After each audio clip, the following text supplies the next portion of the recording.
Hello and welcome to this video. This is a Vauxhall Corsa D. I'll be removing the window switch from the driver's side, and this is how to do it.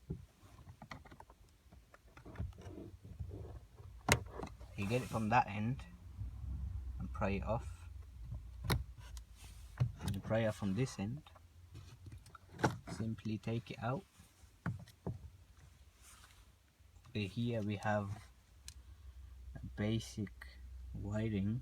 All we do is push that down, pull this backwards, and that should release it.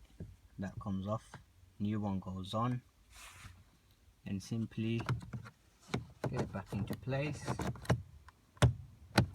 push it in. Make sure whatever you do, you don't have the key in the ignition, because these wires will be live.